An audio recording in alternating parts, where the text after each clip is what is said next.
Assalamualaikum warahmatullahi wabarakatuh. Saya Kartika Novia Astuti dengan NIM 1913030112.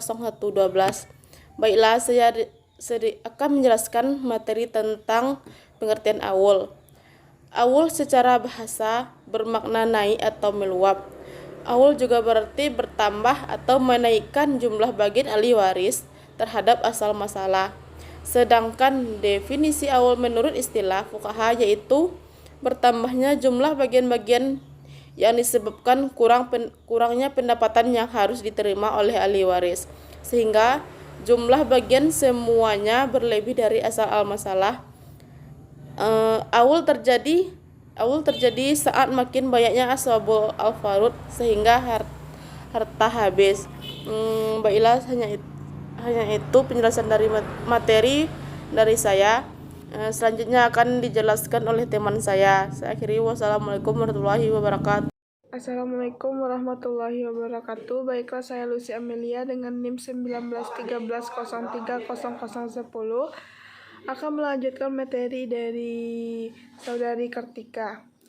Dalam kitab-kitab faraid, ulama selalu menetapkan urutan para ahli waris itu adalah suami atau istri, ayah, ibu, anak, baik laki-laki maupun perempuan, baru kemudian ahli waris yang lainnya. Porsi masing-masing ahli waris telah diatur secara jelas dalam Al-Quran. Jika pewaris mempunyai anak, suami mendapat 1/4 bagian dari pewaris dan ibu 1/3 bagian, sedangkan ayah tidak diatur.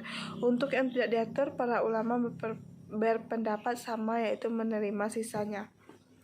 Perhitungan dengan cara awul, ahli waris terdiri dari istri bagiannya 1/8, ayah 1/6, ibu 1/6, dan 2 orang anak perempuan 2/3. Menurut sistem ini, asal masalah yang cocok untuk kasus ini adalah 24, sehingga bagian istri menjadi 3/24, ayah 4/24, ibu 4/24, dan 2 orang anak perempuan 16/24. Selanjutnya, supaya harta yang berjumlah 24 juta tadi cukup untuk semua ahli waris, maka oleh sistem ini diubahlah asal masalahnya dari 24 menjadi 27, sehingga bagian-bagian masing-masing adalah istri 3/27 kali 24 juta sama dengan 2.666,666. Ayah 4/27 dikali 24 juta sama dengan 3.555.000 sekian. Ibu 4/27 dikali 24 juta sama dengan 3.555.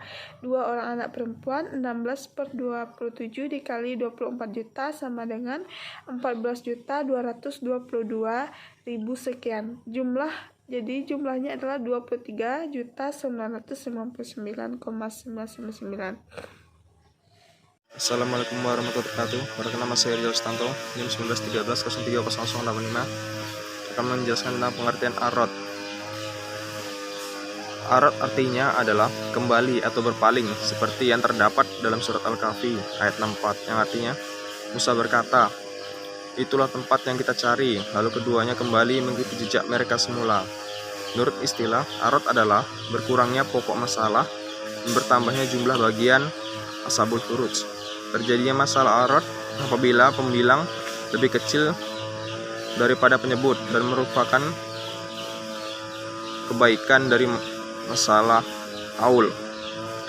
Yang arad tidak akan terjadi dalam suatu keadaan kecuali bila terwujud 3 syarat sebagai berikut. Yang pertama itu adanya ashabul furuj, yang kedua tidak adanya ashabul, dan yang ketiga ada sisa harta waris. Bismillahirrahmanirrahim. Assalamualaikum warahmatullahi wabarakatuh. Perkenalkan, nama saya Asrul Ghifari dengan NIM 1913030003 akan melanjutkan materi kelompok kami tentang perhitungan dengan cara rad. Perhitungan ini dilakukan dijumlahkan di mana jumlah porsi masing-masing ahli waris melebihi asal masalah tersebut. Harus diubah sehingga sama dengan porsi ahli waris yang dimaksud. Contohnya, bila harta warisan berjumlah 24 juta maka bagian masing-masingnya adalah: yang pertama, istri mendapat 4/32, maka dikalikan dengan 24 juta, maka istri mendapat 3 juta rupiah. Selanjutnya ibu, yaitu 7/32 dikali 24 juta, maka ibu nantinya mendapat 5.250.000. Sedangkan anak perempuan, yaitu 21 dari 32, maka anak perempuan mendapatkan 5.250.000 rupiah. Jadi jumlah dari harta warisan yang dibagi tersebut pas menjadi 24 juta. Itu salah satu contoh cara perhitungan dengan menggunakan lat. Sekian, terima kasih. Mohon maaf. Assalamualaikum warahmatullahi wabarakatuh.